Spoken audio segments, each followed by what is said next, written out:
The musty air of the archive clung to me like a shroud.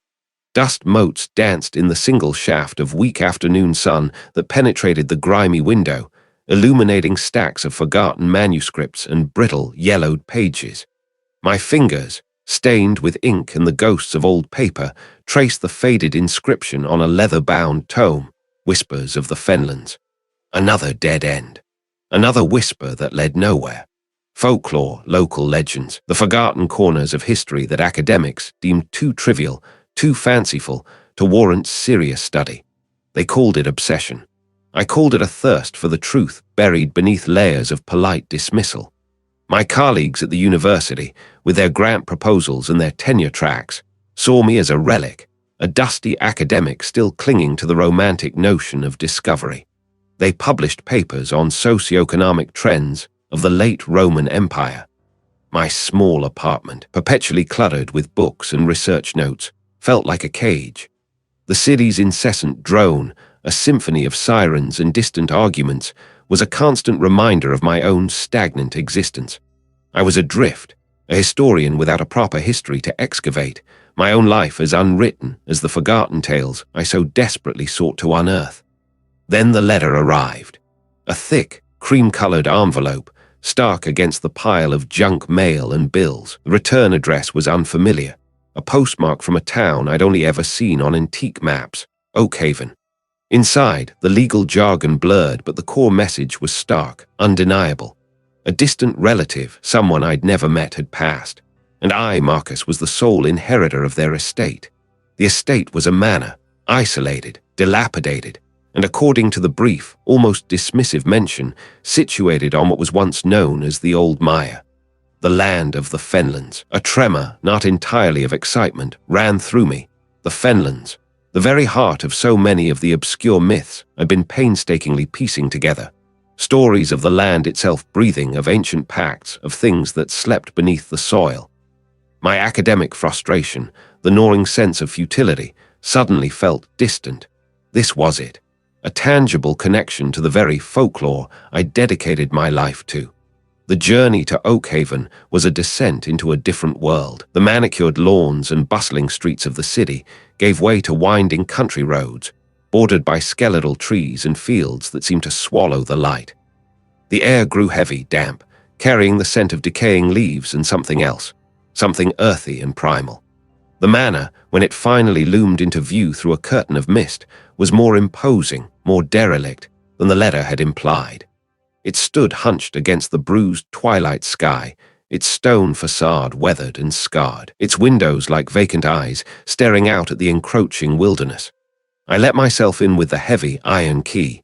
The interior was a tableau of decay, cobwebs draped from the high ceilings like macabre decorations. The air was thick with the scent of damp rot and something faintly metallic, like old blood. Furniture lay shrouded in white sheets, lumps in the gloom. Each creak of the floorboards under my feet echoed in the cavernous space, a lonely sound that seemed to stir something in the house's bones. That first night, sleep was a distant prospect. I felt a prickling sensation on my skin, a constant awareness of being watched. It wasn't just the loneliness of the old house. It was something else, a subtle pressure in the atmosphere, a feeling of ancient eyes observing my every move. My research had always been confined to dusty libraries and academic journals. Now, the history was all around me, breathing, decaying. The manor was a repository of secrets, and I was its reluctant keeper. A faint, cloying smell like overripe fruit and damp soil drifted up. At the bottom, the space opened into a larger chamber, the floor uneven, littered with debris.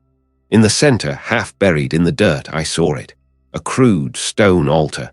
And etched into its surface, symbols I recognized from the most obscure of my texts. Symbols associated with offerings, with appeasement. A sudden, sharp clang from upstairs made me jump. My heart hammered against my ribs. It was just the wind, I told myself, just the old house settling. But the clanging came again, rhythmic, insistent, like something being dragged. I scrambled back up the stairs, my breath coming in ragged gasps. What was that noise? And why did it feel like a response? The train lurched, a metallic shriek tearing through the stale air. I pressed my forehead against the cool glass, the city lights blurring into streaks of neon agony. The announcer's voice, a tinny echo, declared the final stop. My stop. The doors hissed, a sound of finality, and then nothing. They remained stubbornly shut, a solid barrier between me and the platform. I jiggled the release, a futile gesture. A growing unease, cold and sharp, pricked at my skin. The carriage was empty now, save for me and the flickering fluorescent lights that cast long, dancing shadows. I was alone in the subway tunnel, last train, doors won't open. Panic began to bloom, a tight bud of fear in my chest. I pounded on the doors, my knuckles raw against the unyielding metal. My breath hitched. This wasn't right. This wasn't how it was supposed to happen. I slid down the wall, my worn tweed jacket catching on a loose thread. The air grew heavy, thick with the scent of damp earth and something else. Something metallic, like old pennies.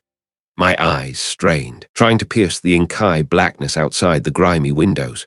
There was that movement. I told myself it was just the train settling, the ancient infrastructure groaning under its own weight. But the feeling persisted, a prickling sensation on the back of my neck, as if I were being watched. Hours later, or perhaps minutes, I couldn't tell, a low rumble vibrated through the carriage. The doors shuddered then, with a violent jolt, sprang open. I scrambled out, my legs stiff, my heart racing a frantic rhythm against my ribs. I followed the signs, my footsteps echoing unnervingly in the vast emptiness. The exit sign, a sickly green beacon, beckoned me upwards. The manor stood silhouetted against a bruised twilight sky. It wasn't just dilapidated. It was a skeletal ruin, its stone bones picked clean by time and neglect. Jagged, empty window sockets stared out like vacant eyes. The iron gates, twisted and rusted, hung precariously on their hinges, groaning a mournful welcome as I pushed them open. The path leading to the house was choked with weeds, their tendrils snaking across the cracked flagstones. A faint, almost imperceptible hum seemed to emanate from the very ground beneath my feet, a low thrum that resonated in my teeth. The smell hit me first, a potent cocktail of dust, mildew, and something else, something acrid and faintly floral, like wilting lilies. My flashlight beam cut a trembling swat through the gloom, illuminating a grand hall that had long since surrendered to decay. Cobwebs, thick as cotton candy, draped from the high ceilings, swaying gently in an unfelt breeze. I moved deeper, my boots crunching on fallen plaster and what felt like dried leaves, though there were no plants inside. The silence was profound, a heavy blanket that pressed in on me. There were strange carvings etched into the masonry, geometric patterns that seemed to twist and writhe in the periphery of my vision. They weren't decorative. They felt deliberate, purposeful, like a forgotten language. In what must have once been a drawing room, a vast fireplace gaped like a hungry maw. They were unnervingly warm to the touch, a stark contrast to the icy air of the room. This place felt wrong. Deeply, fundamentally wrong. Every instinct screamed at me to turn and run, to flee back to the sterile safety of the city. But a morbid curiosity, a historian's insatiable hunger for the past, held me captive. I traced the outline of one of the stones with my finger. It was unnaturally smooth, almost polished, and felt strangely alive. What were these stones, and why were they arranged like this? The silence after the door's hiss was a physical weight. It pressed in, thick and cloying, stealing the breath from my lungs. The train sat inert on the tracks, a metal coffin in the oppressive dark of the subway tunnel. My knuckles were white where I gripped the worn leather of my satchel. I tried the emergency door release again. Nothing, just the faint, marking groan of aged metal. The air, already heavy with the metallic tang of old trains and something else. I tapped on the glass, a futile gesture. The city outside, the one I'd been so eager to escape, felt impassably distant, a dream I'd woken from into a nightmare. I was stuck, stranded in the bowels of the earth, with the last train refusing to move, and a growing certainty that I was not alone. A sound, faint at first, then growing, a scraping, like fingernails on stone. It came from the far end of the subway tunnel, from the impenetrable blackness beyond the reach of the failing lights. I strained my ears, my heart a frantic drum against my ribs. It stopped. Then a soft, wet thump, followed by another and another. each one closer. I backed away from the doors, my boots skidding on the grimy floor. My breath hitched. The air grew thick with a new smell, one that clawed at the back of my throat, a cloying sweetness, like overripe fruit left to rot, mixed with the sharp, coppery scent of blood. My hand fumbled for my phone. No signal. Of course.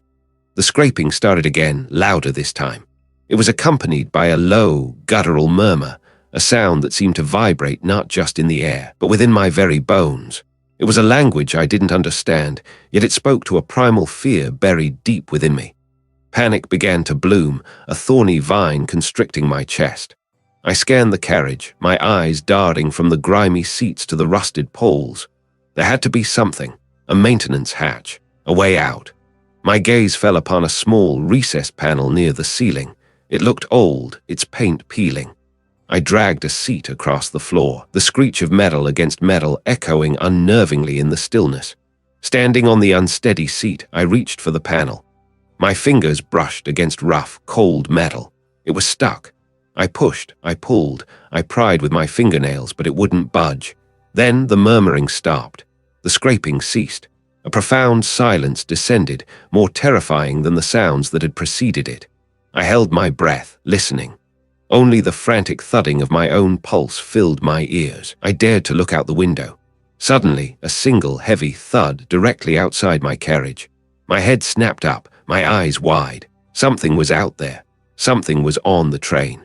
I scrambled down from the seat, my legs trembling. I could feel a presence, a malevolent awareness that seemed to seep through the metal walls of the subway tunnel. Last train, doors won't open. My gaze swept across the grimy floor of the carriage. Amidst the general filth, something caught my eye. A small, leather-bound book, almost entirely hidden beneath a seat. It looked ancient, its pages brittle and yellowed. I lunged for it, my fingers closing around the rough, cool leather. As I pulled it out, a section of the carriage floor near the far doors shifted. The coppery smell intensified, making me gag. I ignored it, my attention fixed on the book. It felt wrong. I flipped it open. The pages were filled with cramped, spidery handwriting, interspersed with crude, disturbing drawings. The ink was faded, but the words, when I could decipher them, spoke of rituals, of cycles, of a hunger that could not be sated. They spoke of the land, of bloodlines, of a debt that had to be paid. And they spoke of a place. My place. The old one stir. In one, a figure was being pushed forward towards a gaping maw in the earth. The details were crude, yet the intent was horrifyingly clear. This wasn't just folklore. This was a record. A grim accounting. A sharp rap on the window beside me made me jump, dropping the book. It landed with a soft thud, its pages fanning open. I stared at the window, but the rap came again, louder this time. And then a slow, deliberate scratch, as if something was drawing a line down the grimy glass. My eyes darted to the floor. It was warm, and it smelled undeniably of iron. The book lay open, a page filled with a diagram of a complex symbol, a series of interlocking circles and lines. Beneath it, a single word written in a bolder script: sacrifice. The scratching outside intensified, becoming a frantic clawing. I could hear heavy breathing, ragged and shallow, just beyond the glass. My own breath was coming in short, panicked gasps. The book, the liquid, the sounds. It was all too much. I was trapped in a nightmare, a history I never wanted to unearth. What was out there? And why was it so intent on getting in? The ink on the page bled into the parchment, an angry black stain mirroring the unease coiling in my gut. The drawings, they weren't just illustrations, they were testimonies. Each crude line, each shadowed form whispered of a violence that predated recorded history. I traced the outline of the gaping maw, a void that seemed to swallow the very light from the page. This wasn't some abstract myth. This was a blueprint, a grim instruction manual. My breath hitched. The air in the study, usually thick with the comforting scent of old paper and wood polish, now felt thin, acrid. A new smell, sharp and metallic, pricked at my nostrils, like rust but deeper, somehow organic. I pushed the journal away, my fingers stiff. I needed to get out, to clear my head. The town was a few miles away, and the late afternoon sun, though weak, promised a sliver of normalcy. I grabbed my coat, the worn wool ruff against my clammy hands. As I descended the grand staircase, each creaking step echoed unnervingly, as if the house itself was holding its breath.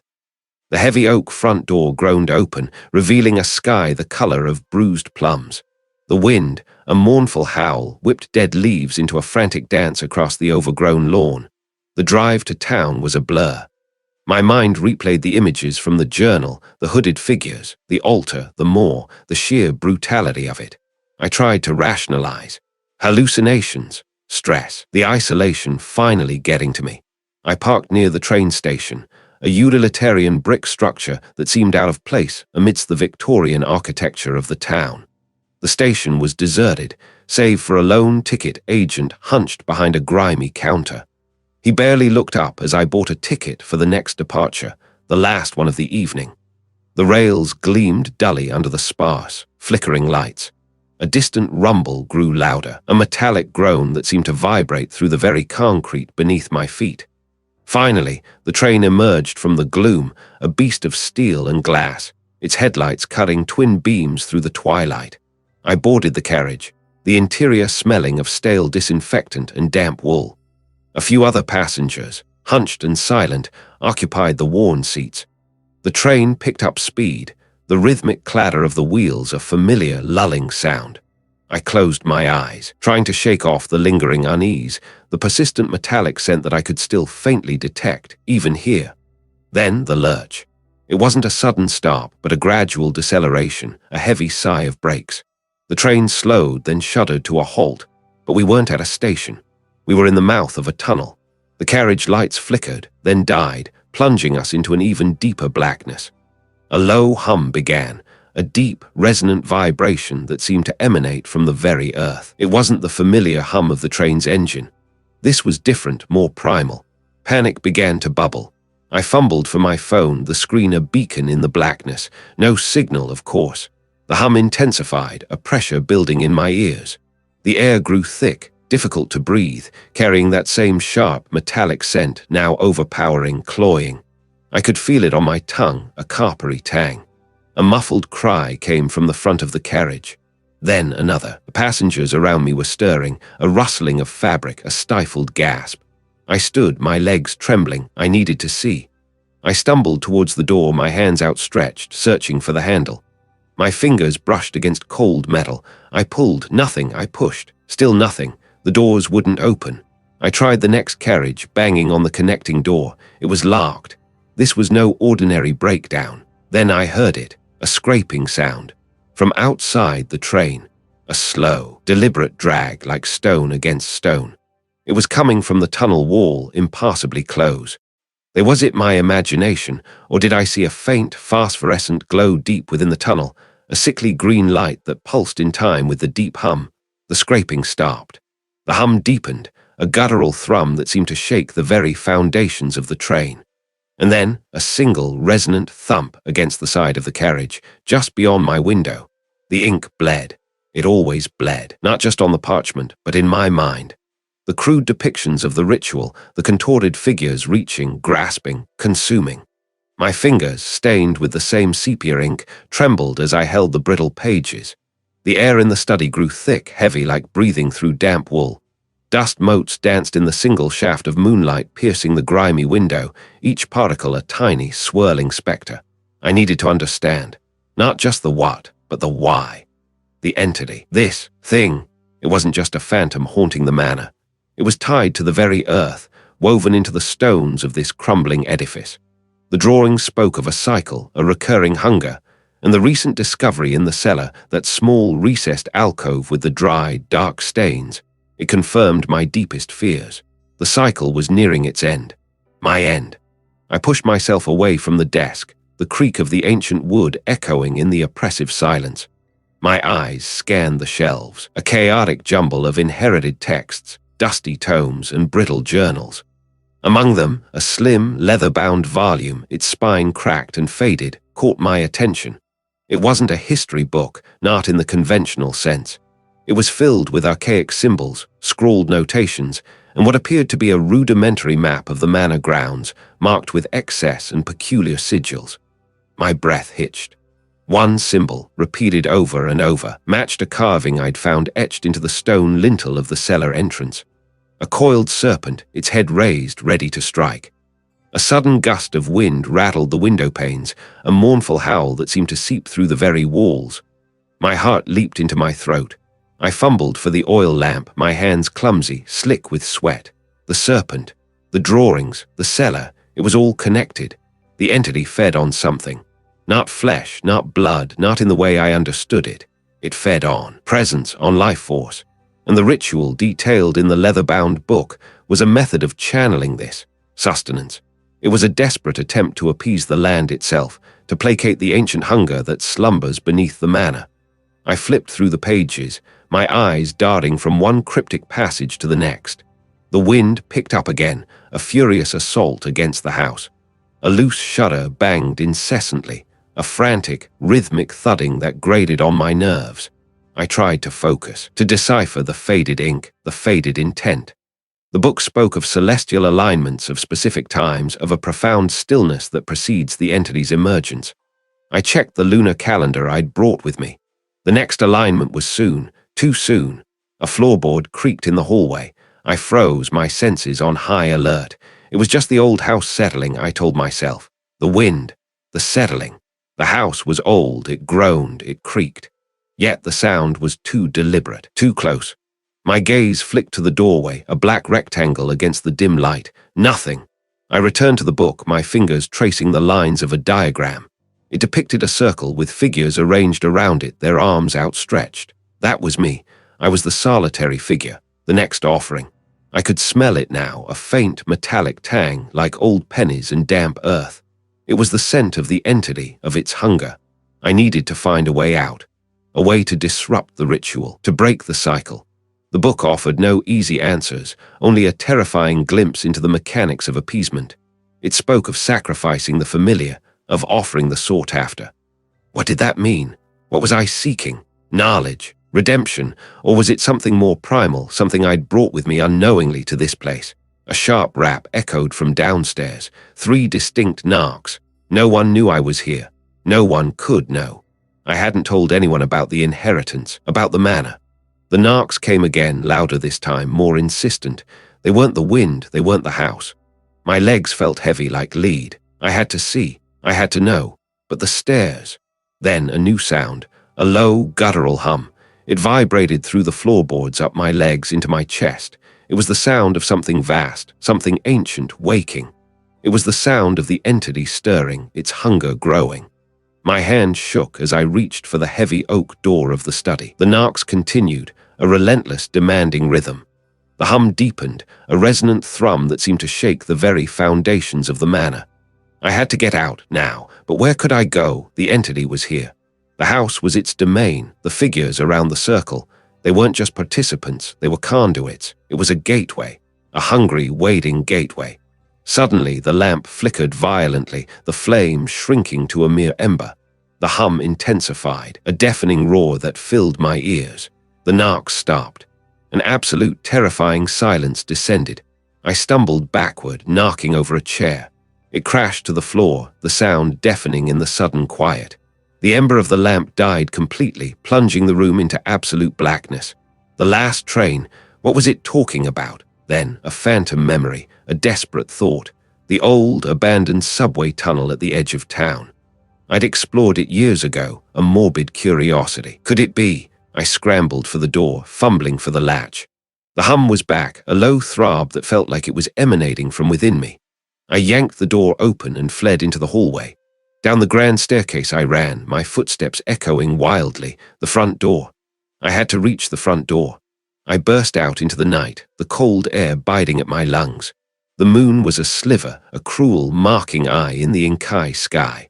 I didn't look back. I ran, my breath catching in ragged gasps, towards the faint glow of the distant town. The hum followed, a persistent thrumming in my bones. I found it. The entrance to the old subway tunnel, a gaping more in the earth, choked with weeds.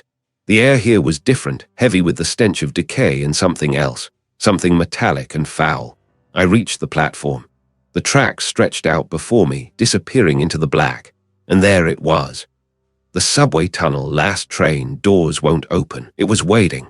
I could hear it now, a faint, rhythmic clatter growing louder. The last train. Was this its escape or its trap? The doors remained sealed, a solid, unyielding barrier. The air in the subway tunnel was thick, a suffocating blend of damp earth and something acrid like burnt metal. My lungs burned with each ragged breath. The distant rumble, which I'd mistaken for a train, had morphed into that familiar, sickening hum, vibrating not just in my ears, but in my very bones. It was the sound of the manor, somehow impassably here. I was no longer in the grand foyer. The polished wood and faded tapestries were gone, replaced by grimy concrete walls slick with condensation. Twisted rebar jutted from cracks like skeletal fingers. The stench of decay was overwhelming, a putrid sweetness that made my stomach churn. I'd burst out of the manor, right, into the moonlit grounds, but this was a subway tunnel, a disused one, judging by the thick layer of dust coating everything. Then I saw it, the train. It was sleek and black, impassably so, absorbing the scant light. The doors were shut tight, sealed like a tomb. A single, flickering fluorescent bulb above cast a sickly green glow, illuminating the stark lettering on its side. Subway tunnel, last train, doors won't open. My blood, cold and thick, refused to flow. This wasn't an escape. This was a trap. The hum intensified, a maddening pulse. It was coming from the train, or through the train. My mind raced, a frantic scramble for logic in the face of the impossible. I had fled the manor. The hum, that insidious thrum that had been my constant companion, had followed. Now it was here in this echoing darkness, tethered to this silent, waiting carriage. The ritual, the date, it was tonight. The symbols I'd painstakingly deciphered, the faded ink on brittle parchment, all pointed to this exact convergence, the autumn equinox. I backed away from the train, my heels scraping against the gritty floor. The tunnel stretched into an impenetrable blackness behind me, swallowing any hope of retreat. The hum pulsed. It felt like a heartbeat, slow and deliberate, drawing me in. I remembered the historian's journal, the frantic scribbles about appeasement, about the land's hunger. It needed something. It always needed something. A faint light flickered at the far end of the tunnel. Not a lamp, but a soft, shifting luminescence, like moonlight filtered through a shroud. It wasn't a sound I heard with my ears, but one that resonated directly in my skull. It spoke of cycles, of debts, of the ancient pact. It spoke of me. My hands trembled. The luminescence coalesced, taking a vague, towering shape. It was the entity. It was a silhouette of impassably long limbs and a head that seemed to tilt, observing me with an unseen gaze. It didn't move, not in the way I understood movement. It simply existed, its presence radiating a profound, ancient malevolence. The hum pulsed, synchronizing with a new rhythm, a slow, insistent beat that seemed to emanate from the entity itself.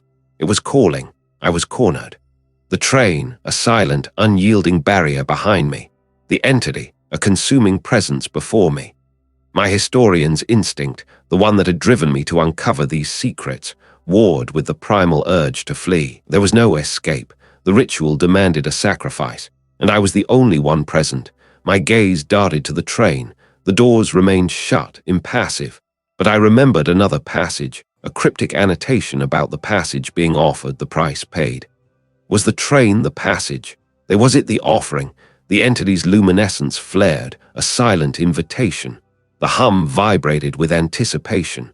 My breath hitched. I could feel the weight of centuries pressing down, the land demanding its due. This was the confrontation, the culmination of my obsession.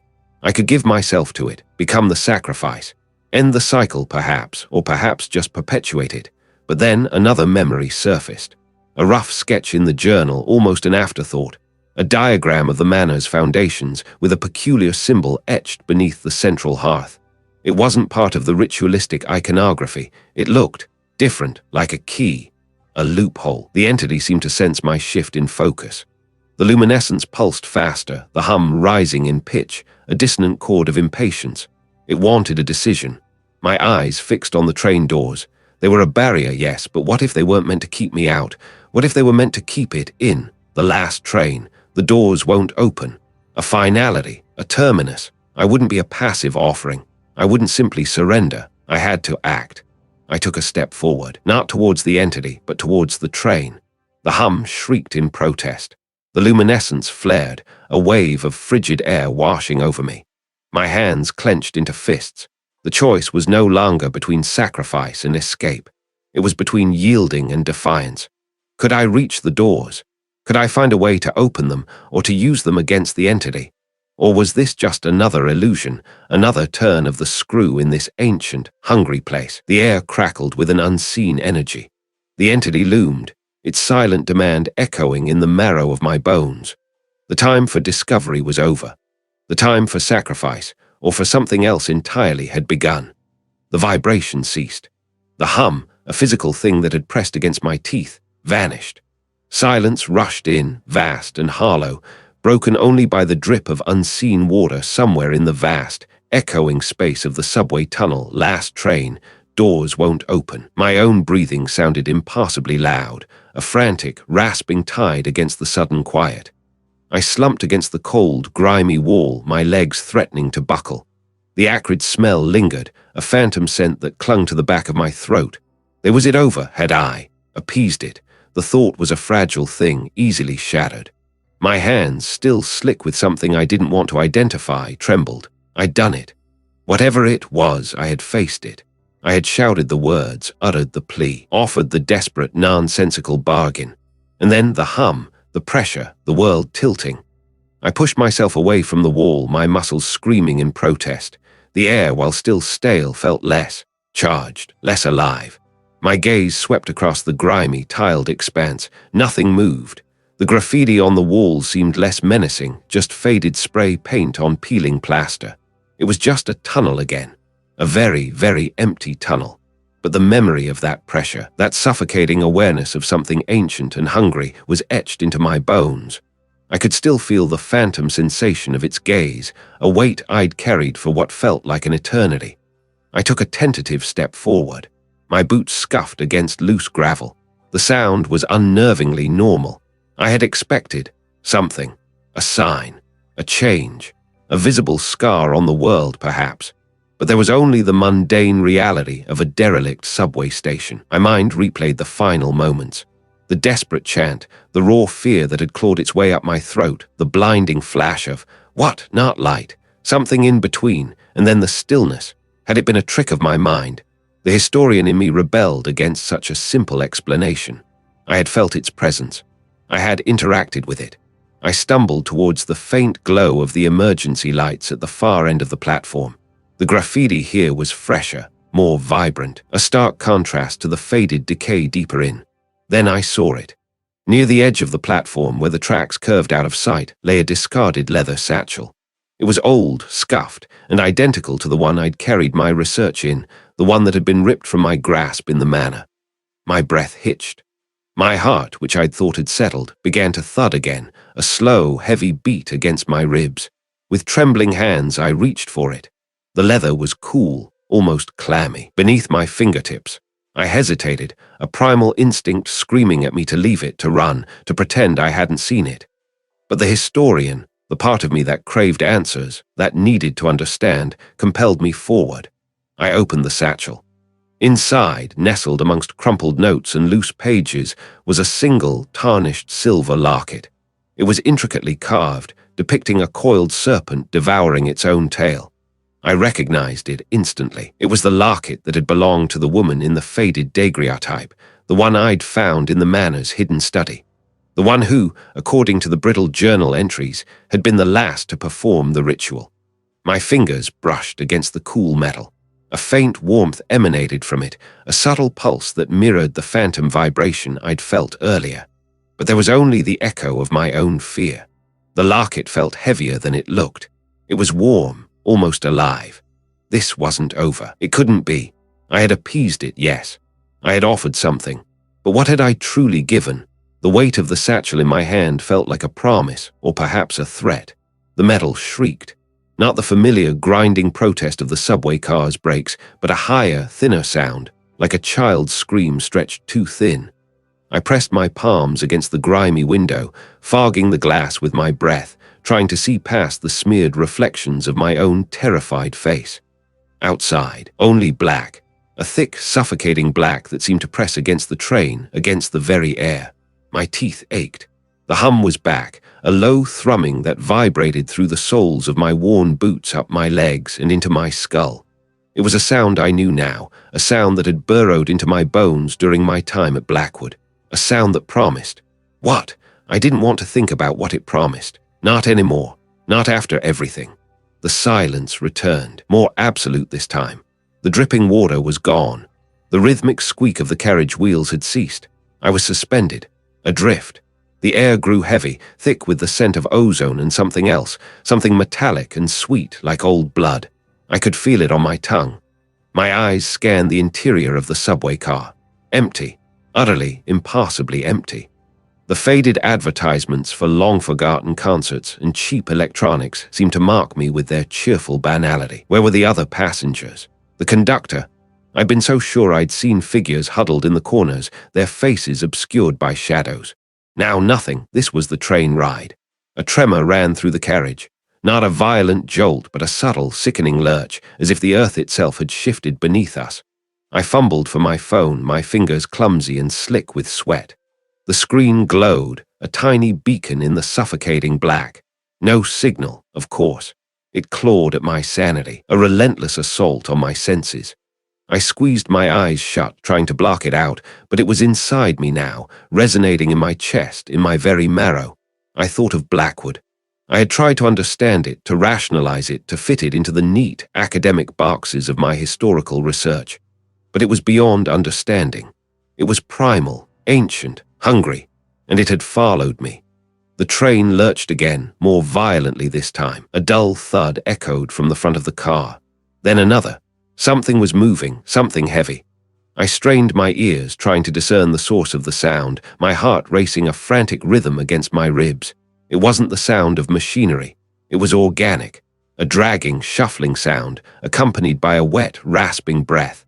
A shape began to coalesce, a silhouette against the deeper black. It was tall, impassably so, its form indistinct, shifting like smoke. But the presence was palpable. My breath hitched.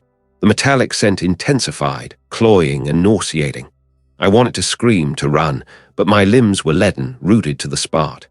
My mind, once a fortress of logic and reason, was crumbling, dissolving into a primal fear. The shape paused, but I felt its gaze. 1,000 unseen eyes boring into me, dissecting me, judging me. Then a sound. A low, guttural murmur that seemed to vibrate from the very air around me. It wasn't a language I recognized, but the intent was clear. It was a question, a demand. My phone slipped from my numb fingers, clattering onto the floor. The light winked out. The rasping breath was closer now, right beside me. I could feel the exhalation, icy and foul, on my cheek. Asterisk, I am the historian. I know the old ways. I had thought I had escaped. I had thought I had paid my dues. But the subway tunnel, last train, doors won't open, was not an escape. It was the destination. The rasping breath was directly behind me. I could feel a pressure, a weight, settling onto my shoulders. What did it want? What was the price it demanded now? Was this the end of my story, or just the beginning of a new, unending horror?